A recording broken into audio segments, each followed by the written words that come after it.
Visai neseniai, prieš savaitę, pasakojau, kaip štai tokiu žiemišku oru yra smagu važinėti nedideliu crossover automobiliu. Tačiau tuomet tai mašinai aš turėjau vieną priekaištą. Ji buvo su dizeliniu motoru, na, o jeigu jūs rinkotės benzininį variklį, tai ji buvo tiesiog netaupi. Na ir pagalvojau, bet visgi sprendimas yra taupi hibridinė pavara.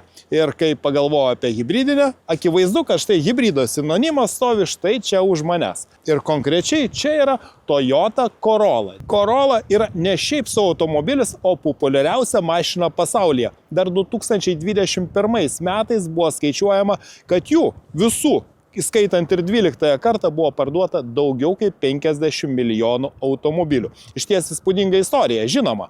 Tos istorijos pradžia siekia net 1966 metus.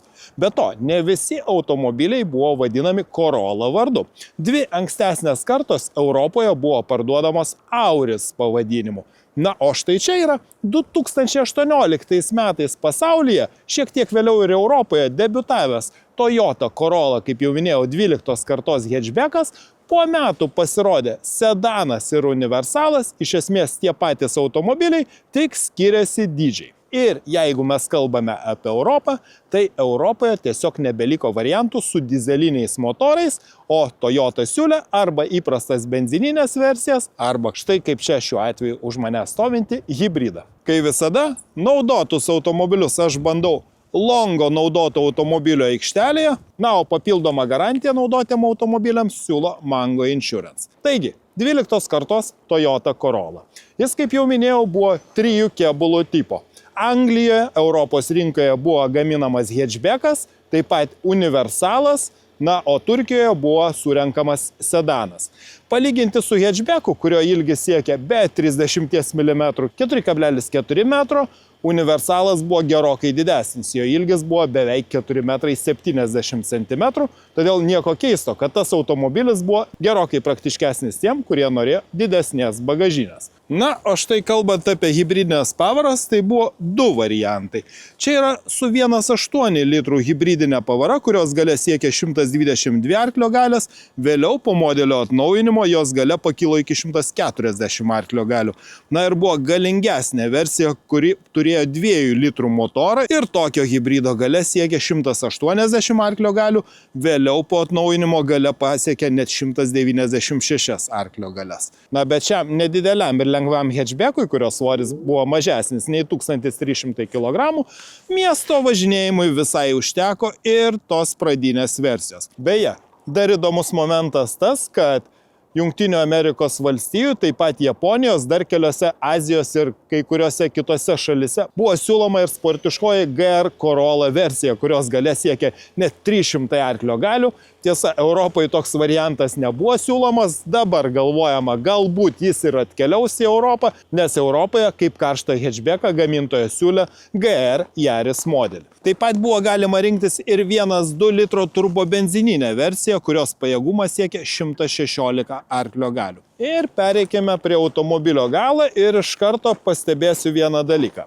Jeigu su hibridiniais modeliais buvo galima vilkti tik iki 750 kg sveriančią priekabą, turbobenzininis variantas buvo pajėgesnis, kalbant apie pervežamą krovinio svorį, tačiau kalbant apie hatchbacką, žinoma, jo bagažinė kur kas mažesnė negu universalo. Jie čia telpa nuo 360 litrų ir jeigu nulenkti galinių sėdinių atlošus, tada bagažinės talpa padidėja iki 1050 litrų.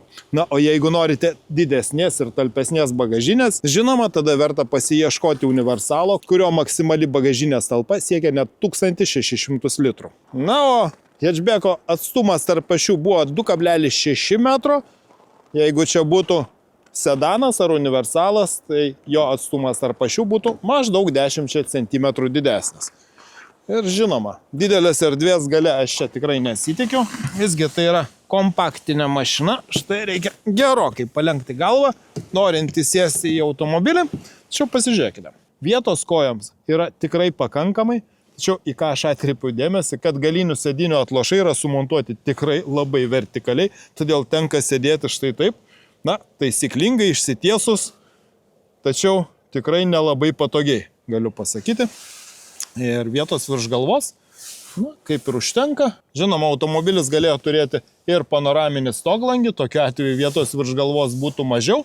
Čia štai yra tokie išgaubimai. Kaip ir kitose japoniškose kompaktinėse mašinose, čia daug komforto įrangos tikėtis tikrai neverta, jo čia absoliučiai jokios nėra. Bent jau gerai tiek, kad gali pasikišti pėdas po priekinėmis sėdynėmis ir taip pat atkreipkite dėmesį, kaip iš pažiūros lyg ir atlošti priekinių sėdynių atlošai. Aš jas susireguliavau taip, kad man būtų sėdėti patogu tiek prie vairo, tiek ir štai priekinio keleivio vietoje. Tačiau vėlgi dėl tų pačių statmenų nugarėlių jos atrodo tokios gerokai atloštos atgal, nors sėdima gana statmenai. Tai tas galioja tiek sėdintiem priekyje, tiek ir štai čia sėdint gale. Ir ne, sėdinio atlošų daugiau atlenkti nepavyks. Atsisėdau į priekį ir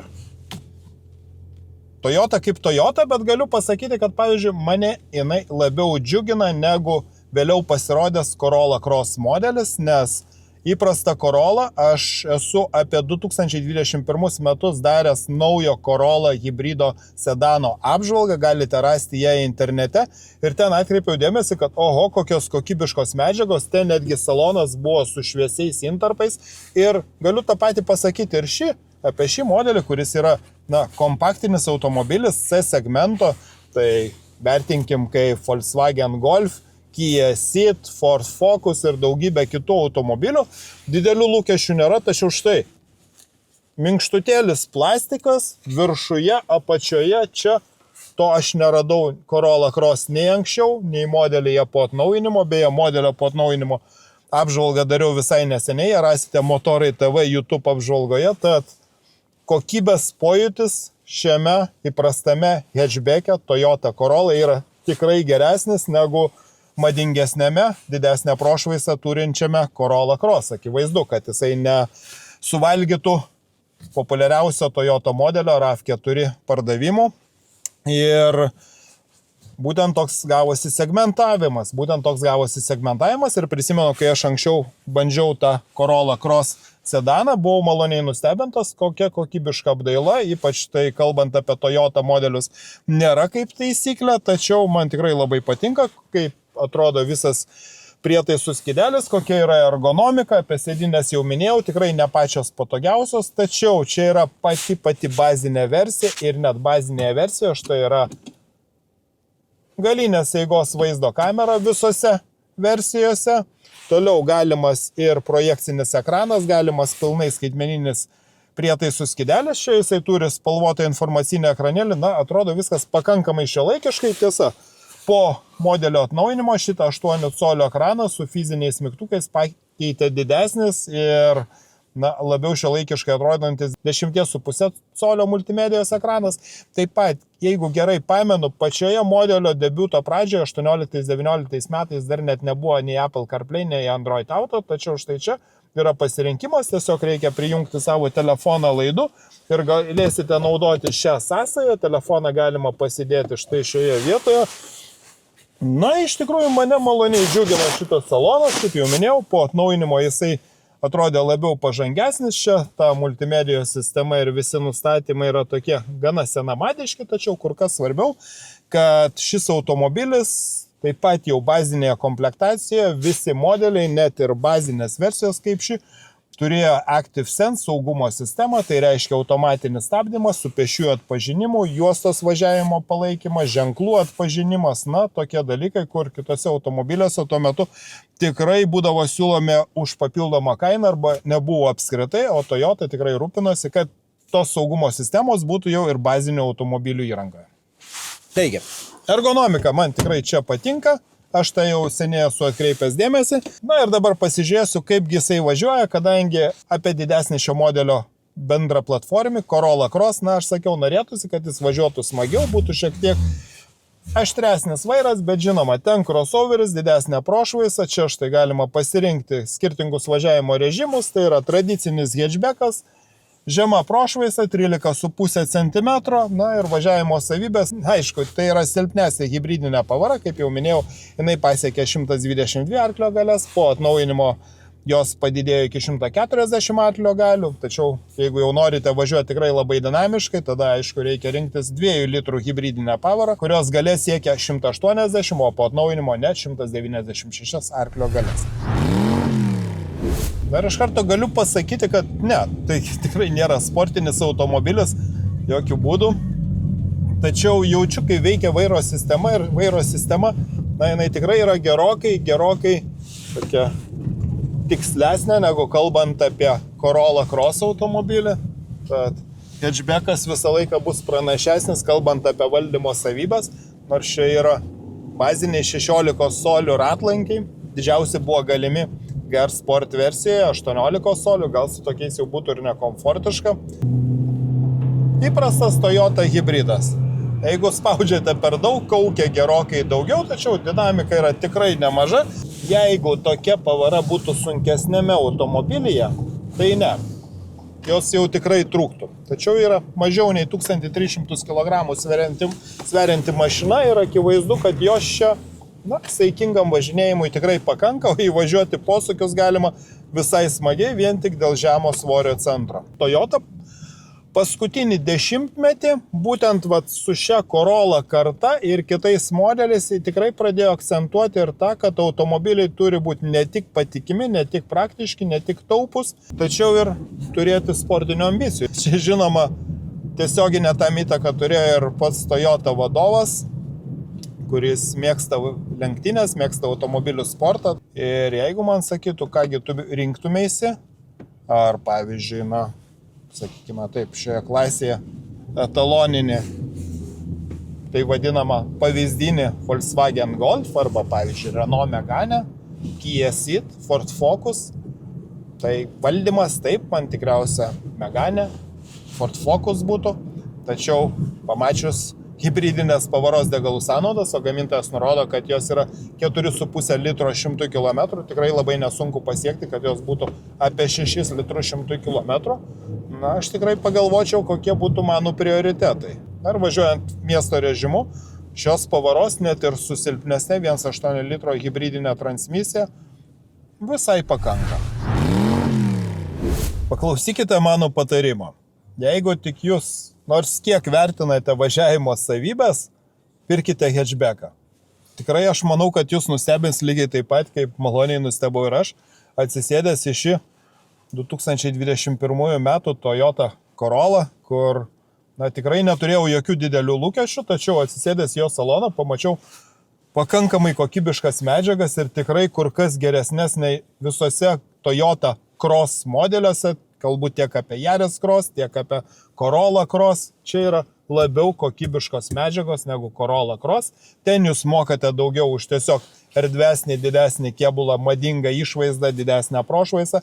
Tačiau ten jūs gaunate blogesnės apdailos medžiagas ir jūs gaunate blogesnės važiavimo savybės. Čia aš atsisėdau, jokių lūkesčių nėra. Labiausia bazinė komplektacija Comfort. Na ir važiuoja tikrai su aukšto profilio padangomis, tikrai važiuoja šauniai ir taupiai. Didesnis automobilis, sunkesnis, didesnė prošvaisa, reiškia ir valdymas netoks smagus, ir degalų sąnaudos bus didesnės. Tad tikrai labai smagiai, maloniai nustebinęs šis Toyota Corolla hatchbackas. Ir žinoma, dabar pereinu prie automobilio patikimumo. Ir kaip visą laiką jau ne vieną kartą sakiau, kalbant apie Toyotas, čia yra pati trumpiausia dalis, pasakojant to, kokie gali būti gedimai, kalbant apie šios automobilius. Nes Toyota niekada nesiūlė savo tiem tradiciniam automobiliam, dėl to jų ir parduodama milijonais. Ir tai yra vienos populiariausių mašinų pasaulyje, dėl to, kad galbūt nesiveikia pačių moderniausių, madingiausių, pažangių technologijų, tačiau viskas veikia. Svarbiausia, kad viskas veikia. Hibridinė pavara jau žinoma ne vieną dešimtmetį, galite pasižiūrėti gatvėse, kiek važinėja tų Priusų ir jie yra neužmušami. Na, tos pavaros tikrai yra patikimos, ekonomiškos ir žinoma 2 litrų yra gerokai galingesnė, labiau dinamiška. Tačiau 1,8 litro tikrai rodo mažas degalų sąnaudas, kaip jau minėjau, gamintojas nurodo 4,5 litro 100 km. Tikrai galima laisvai įsitekti į 6 litrų 100 km, galbūt ir dar mažiau. Patikimos technologijos ir tikrai mažai gedimų. Toyota automobiliai visą laiką yra tarptų kurie mažiausiai genda, bet vis tiek atsiranda šiokių tokių dalykų, kas yra pažymima kaip silpnosios Toyota automobilių vietos ir konkrečiai turiu mintyje ir Toyota Corolla. Tai pirmas dalykas - multimedijos sistema, kaip jau minėjau, jinai yra tikrai pasenusi, palyginti su panašių metų konkurentais atrodo tikrai nepažangiai. 2022 metais jinai buvo atnaujinta, atsirado didesnis ekranas, bet vėlgi yra pažymima tiek apie senesnius modelius, tiek apie naujesnius. Kartais tenka perkrauti tą multimedijos sistemą, kartais veikia neefektyviai. Na, tikrai nemanau, kad tai yra labai ypatingai svarbus dalykas, tiesiog reikia turėti tai mintyje. Taip pat kažkokios išorinės plastiko apdailos, taip pat yra tikrai mažmožis. Na, jeigu čia būtų panoraminis stoglangis, kai kur radau, kad prasisunkia kartais vanduo, vėlgi tikriausiai tai nuo išorinės apdailos priklauso, vėlgi tai nėra kritiška. Ir kas jau tikrai daugiausia pažymima, tai būtent apie Toyota hybridus ir konkrečiai 12 voltų sistemą, tai yra ta pagrindinė akumuliatorių, kuris atsakingas už visą elektros įrangą, ne už tą važiavimą elektrą, kur yra didesnysis akumuliatorius, kaupiantis stabdymo metu regeneravimo energiją, taip pat iš variklio regeneruojant tą energiją, o įprastas 12 voltų akumuliatorius. Beje, 1,8 litro hybridinėje versijoje tas akumuliatorius yra priekyje, 2 litrų hybridinėje versijoje akumuliatorius yra gale, taip dar labiau sumažinantis bagažinės erdvę. Tad, jeigu važinėjate trumpais atstumais, nenustebkite, kad gali išsikrauti tas 12 voltų akumuliatorius ir netgi gamintojas yra pažymėjęs tarp rekomendacijų, kad tą akumuliatorių reikia arba reguliariai kas mėnesį papildomai įkrauti, jeigu važinėjate trumpais atstumais arba automobilis ilgai stovi nenaudojamas, arba važiuoti kažkokius ilgesnius atstumus, bent jau pusę valandos, kad jisai papildomai įsikrautų. Na ir taip pat dar radau tokios informacijos, kad ne tiek Corolla, kiek mažesnėse hybridinėse Yaris buvo montuojamas tikrai labai mažos talpos 12 voltų akumuliatorius, kurį galima būtų pasikeisti ir didesniu. Tai tokios ir yra pagrindinės bėdos, kalbant apie tiek konkrečiai šį Toyota Corolla, tiek ir apie Toyota hybridinės pavaras. Tad akivaizdu, kad šis automobilis tikrai nesivaldo taip smagiai, kaip pavyzdžiui Ford Focus ar Volkswagen Golf ar senasis Renault Megane iki elektromobilio eros, tačiau jis yra tikrai kur kas smagesnis negu kad buvo anksčiau 2 kartos Toyota Auris, vairo sistema veikia tikrai neblogai, pakaba suderinta tikrai neblogai ir pakankamai komfortiška ir pakankamai stangri, nedidelė automobilio prošvaisa ir nedidelis svoris užtikrina tikrai neblogas valdymo savybės, matant saikingas degalų sąnaudas ir žinant, kad šis automobilis yra be galo patikimas, tai aš neturiu jokių abejonių, kad tai yra vienas geriausių pasirinkimų, kalbant apie miesto segmento automobilius.